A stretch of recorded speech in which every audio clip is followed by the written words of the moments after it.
শিলচরের একজন ভাই বেঙ্গালুরুর জমিনে মারা গেছেন। বেঙ্গালুরুর জমিনে মারা যাওয়ার পরে যখন এই বরাক সংগঠনের মানুষে বিভিন্ন হসপিটালে লইয়া গেছেন, বিভিন্ন ধরনের ইলাজ করাইছেন, কিন্তু বাইটার হায়াতটা শেষ হয়েছে, বাই মারা গেছেন। কিন্তু মারা যাওয়ার পরে শিলচরের যে এমএলএ বীর শান্তি শর্মা, যার নাম হইল গিয়া, এনে ফোন করছেন। এনে ফোন করার পরে এই বীর শান্তি শর্মায় উঠিয়া জবাবটা দিছেন এই বরাক সংগঠনের মানুষের কাছে যে আমারে ভোট দিয়া এমএলএ বানাইছো, আমারে কোনো টাকা পয়সা দিয়ে সাহায্য করছো না, এখন কেন আমি টাকা পয়সা দিয়ে সাহায্য করতাম। এই জিনিসটা কইছেন এই শিলচরের বীর শান্তি শর্মা যান এমএলএ এন এরিয়ার এই ডেড বডিটা।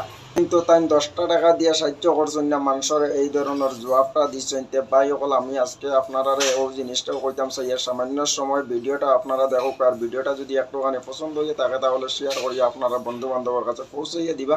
বিশেষ করে একটা জিনিস আপনারা জানা রাখবা, যদিও এই বরাক সংগঠনের মানুষ যত সময় পর্যন্ত জিন্দা আছেন বেঙ্গালুরুর জমিনে, অত সময় পর্যন্ত বেঙ্গালুরুর জমিনে যে কোনো ধর্মাবলম্বীর মানুষ মারা যাক বা বেঙ্গালুরুর জমিনে লাশ থাকতানা তান জন্মস্থান পর্যন্ত গিয়া পৌঁছাইয়া দিবা। এটা যদিও কোনো মানুষে, কোনো এমএলএ, কোনো মন্ত্রিমণ্ডলে যদি কোনো সরকারি ফান্ড থাকে যদি কোনো সাহায্য না পাইয়া তখন কিন্তু খুদ আল্লাহর তরফ থেকে এই বরাক সংগঠনের মানুষের উপরে সাহায্য আছে, যার কারণে আমি 100% আল্লাহর উপরে ভরসা করিয়া এই জিনিসটা দাবি করি কইয়ার যে বেঙ্গালুরুর জমিনে কোনো লাশ রইতা না, মানুষের যে জন্মস্থান আছে এই জন্মস্থান পর্যন্ত ডেড বডি গিয়া পৌঁছিবা, বেঙ্গালুরুর জমিনে রইতা না। বিশেষ করে ভাই সকল, আপনারা একটা জিনিস চিন্তা করবা, আজকে যে নেতা মন্ত্রিমণ্ডলে ভোট দিয়া এমএলএ বানাইলাই তারার কাছে ব্যক্তিগত কোনো মানুষে কোনোদিন সাহায্য চায়, মানুষে তো বিপদ আপদে মানুষের পাওয়ার লাগি একজন নেতা যোগ্যতা নেতা চাইয়া বানায়। আর এই যেরকম নেতা বানানোর পরেও যদি এই ধরনের নেতা যদি এইরকম যদি বিপদের সম্মুখীন যদি মানুষের এই ধরনের জবাবটা দেন যদি, তাহলে এই ধরনের নেতা বানাইয়া ফায়দাটা কিতাব ভাই সকল, এই জিনিসটা আপনারা কমেন্ট বক্সের মধ্যে জানাইবার সামান্য ভিডিও ক্লিপটা দিচ্ছি। শর্মা মনে হয় তার নাম।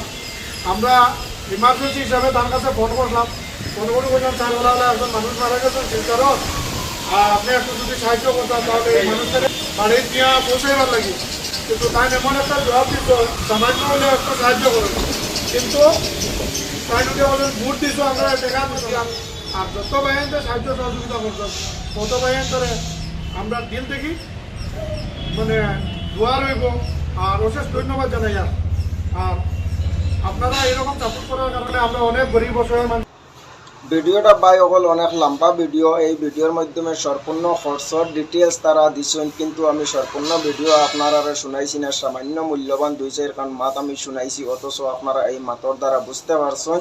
এখন যদি ভাই সকল আপনারা যদি কোনো মূল্যবান মতামত থাকে যদি, তাহলে আপনারা কমেন্ট বক্সের মধ্যে জানাইয়া যাইবা, আর ভিডিওটারে বিশেষ করে শেয়ার করিয়া আরও কিছু মানুষের দেখার সুযোগ করিয়া দিবা। আর এই বরাক সংগঠনের মানুষের আমি অসংখ্য ধন্যবাদ জানাই। আর ভাই সকল, আপনারা গেছে সম্পূর্ণ মানুষের দোয়া আছে, আল্লাহর তরফ থেকেও আপনার কাছে সাহায্য আছে, আপনারা আল্লাহর তরফ থেকেও সাহায্য পাইতে, এটা নিজের কোনো ব্যক্তিগতভাবে করতে পারতেন না, খুদ আল্লাহ সাহায্য করতে, যার কারণে এই ধরনের কাজ হইয়া যাইতে পারটা। আর পাই সকল সমস্ত মানুষের দোয়া আছে আপনার কাছে, জাতি ধর্ম নির্বিশেষে সবার আশীর্বাদ আছে, আপনারা এই ধরনের কাজ করিয়া যাক, আপনারা এই জাতি জিনিস থেকে পিছিয়ে দিয়ে যাইবা না, জেলা কাজ করিয়া যাইতে ওলা কাজ করিয়া যাক, ফলো আপনারা একদিন আল্লাহকে দিবা। এই জিনিসটার বিষয়ে যদি আপনারা কোনো কিছু কোয়ার থাকে তাহলে ভাই সকল আপনারা কমেন্ট বক্সের মধ্যে জানাইয়া যাইবা।